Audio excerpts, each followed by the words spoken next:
ururka samafalka Alpha Trust ayaa deeq lacag ah gaarsiiyay qaar ka mid ah dadka ka soo barakacay roobab culus oo daadad watay oo ka da'ay degmada Baardheer ee gobolka Gedo.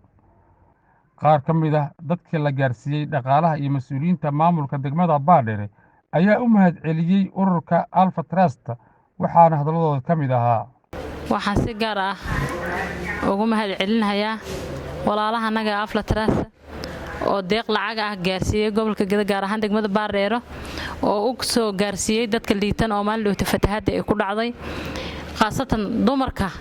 ilaahay muraadkiina in sahlaan leenahay insha Allah waxaad raadinaysaan oo khayr qaban Allah in siiyo meesha aad ka soo bixiseen ilaahay bedelkeeda oo khayr qaba Allah in siiyo gabdhaha walaalahay oo maanta aad daruufta u hayso maanta deeqdan ay gaartayna ducada aniga dhiibahay mid 3 jibaarkeeda 4 jibaarkeed baa inga imaan doonta insha Allah waana heli doontaan ilaahay idinkiis.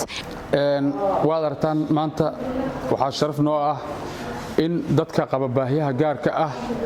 oo isla markaana ku barakacay roobabkii daadadku ay ku dhuftay magaalada Baardheer in deeq lacageed oo ka timid hay'adda Alpha Trust inaan maanta guddoonsiinayno anoo wakiil ka ah hay'adda Alpha Trust ma aha markii ugu horeysay gobolka Gedo wax ka bixiso sidaad wada ogsoontiin 2018 sidaan oo kale raashin gargaar ah ayay mar noo keentay oo aan ka bixinay Baardheer mar kale waxaa jirtay gurmid biidhaamin aan sameynay oo qarash ay ku bixisay Alpha Trust xilligii abaaraha ay ka taaganeen magaalada Baardheer waxaa kale oo jirtay raashin iyo lacag kaalmaati ah oo la siiyay dad fara badan oo abaaraha iyo dhibaatooyinka fatahaadaha ay saameysay. Alpha Trust horay u soo bixiyeen waxyaalo badan bay soo qabteen xaq beer haday ay tahay iyo xaq macnaha kale dhaqaale kala day tahay way bixiyeen maanta u dambaysa maantana gabdhahan iyo raggan wajiyadina fadhiya ayaa ka faa'iideysanaya ilaahayga sabta soo kaana kanoon ma makliyay baa macnaha mahad iska leh marka waxaan leenahay waad mahadsantiin khayr Allah idin siiyo Allah idin barakeeyo meeshaad ka bixisay ka soo bixiseen wax ka badan Allah idin geliyo ajir iyo xasanaad alla soo koobi karna ilaahay idin siiyo waxaan rabaa inaad u taagnaataan dalkiina iyo dadkiina shukri ala waajib waayo dadkiina oo ehelkiina oo wax walba ah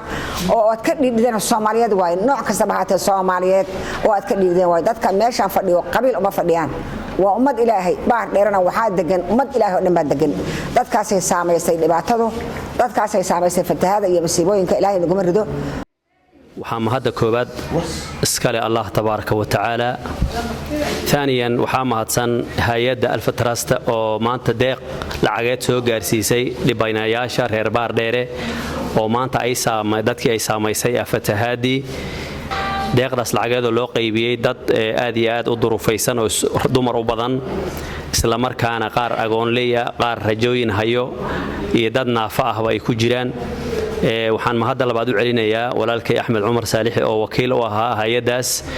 runtii una soo xulay si munaasab ah dadkii ugu baahida badnaa bulshada reer Baardheer reer Alpha Trust marka waxaan leenahay waa mahadsantiin maadaama horeyna u gurman jirteen maantana aad gurmateen ilaahay ha idin guuleeyo wixiina Allah barakeeyo meeshaad ka soo bixiseen wax barakaysan Allah idin geliyo waxaan idinkugu baaqaynaa marka ummadda Soomaaliyeed meel kasto ay joogta reer Alpha Trust in lagu dayan doono ayaan rajaynaynaa ayagana waxaan leenahay dadaalkiina sii wada ilaahay ha idin guuleeyo intii la soo gaarsiiyay oo deeqdan la soo gaarsiiyay in Allah u barakeeyana ayagana Allah ku anfaco. Mas'uuliyiinta Alpha Trust ayaa ballan qaaday inay sii ballaarin doonaan barnaamijyada samafalka ee loogu talagalay dadka ku nool gobolka Gedo. Axmed Cumar Saalixi, Baardheer.